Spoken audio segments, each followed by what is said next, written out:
예, 반갑습니다. 더큰 정치, 더큰 평화, 의정부시를 국회의원 이정환입니다.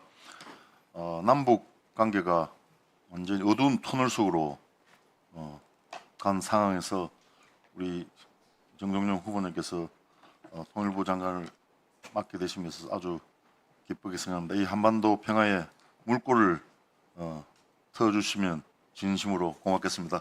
감사합니다. 실제로 지금 유엔사에 대해서 제가 약간 질문하겠습니다.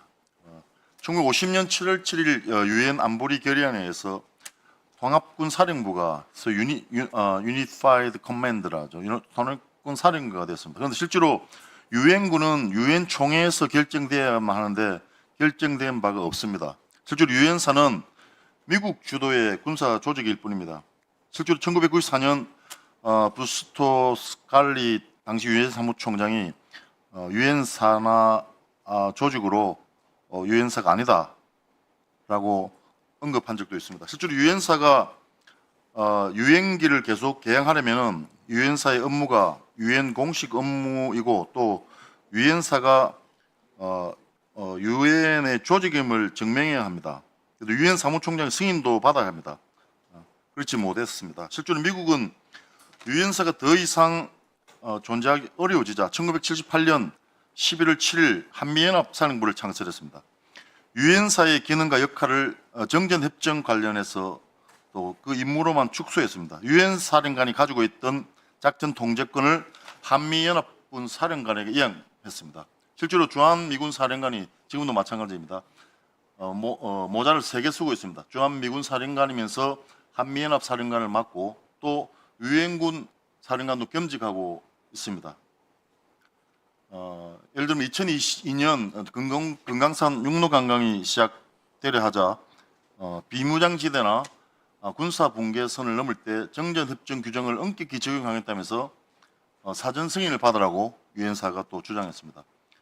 그리고 2018년 8월에는 북한의 철로 상태에 대한 남북 공동조사를 위해서 남한 철도 차량에 북한을 방문하는 것을 유엔 사령부가 또 불허했습니다. 제가 당시 2020년 11월 9일이죠.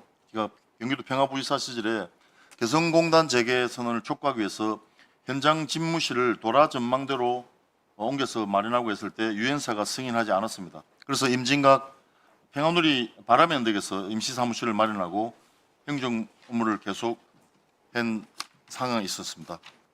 그때 제가 임진각 바람의 누리에서 43일간 집무실 하면서 매일 통일대교에 가서 유엔사에게 도라산 전망대로 집무실 이전할 수 있도록 옮겨달라고 매일 1인 시위도 한 기억이 납니다.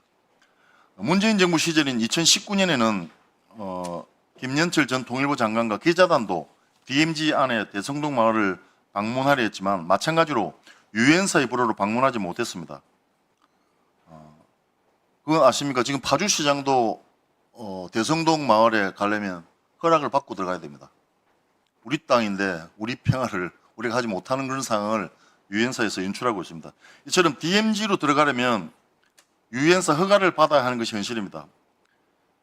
후보자님, 물론 유엔사는 정전협정에 따른 절차라고 주장하고 있지만 정전 조건과 규정의 의도는 순전히 군사적 성질에게만 해당하는 것이라고 지적되어 있습니다. 영어로 말하면 military in character라고 표현되어 있습니다. 정전협정 서원의 이 조건과 규정들의 의도는 순전히 군사적 성질에 속하는 것이라고 명시하고 있기 때문입니다. 후보자님께서는 이 비군사적인 사안에 대해서 유엔사의 협의를 통해서 DMZ 출입 통제 권한을 축소 조정해야 한다는 의견에 대해서는 어떻게 생각하십니까? 굉장히 본질적이고 중요한 문제를 제기하셨습니다. 43일 동안 평화부지사로서 1인 시위를 하셨다고 하는데 이제 국회의원이 되셨잖아요. 법을 만들어 주시기 바랍니다. 제가 파악한 걸로는 지금 이병진 의원이 발의한 DMZ 내에서의 평화적 이용과 보전에 관한 법률이 국회에 발의되어 있습니다. DMZ 폭 2km, 길이 255km의 MDL 이남의 이 땅은 분명히 대한민국 영토입니다. 대한민국 영토를 대한민국 정부가 유엔사의 허락을 받고 비군사적 평화적 이용에 관해서 제재를 받는 것은 있을 수 없는 일이라고 생각합니다.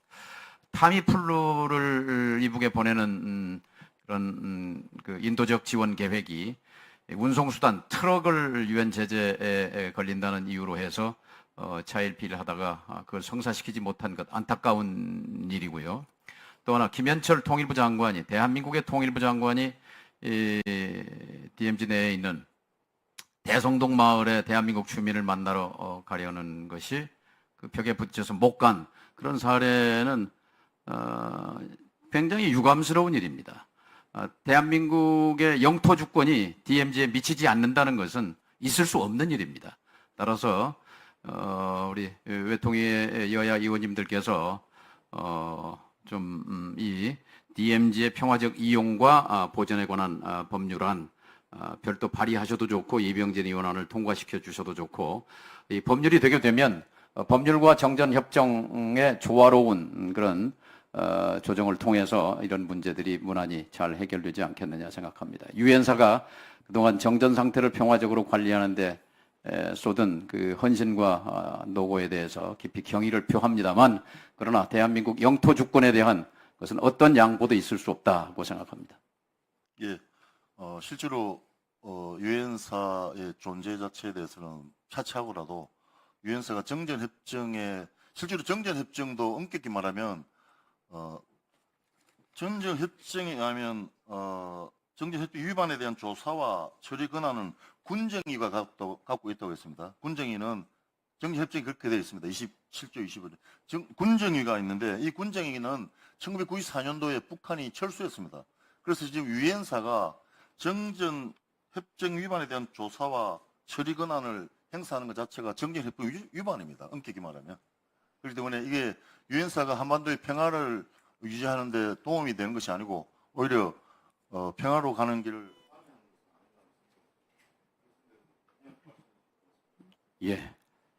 예, 수고하셨습니다.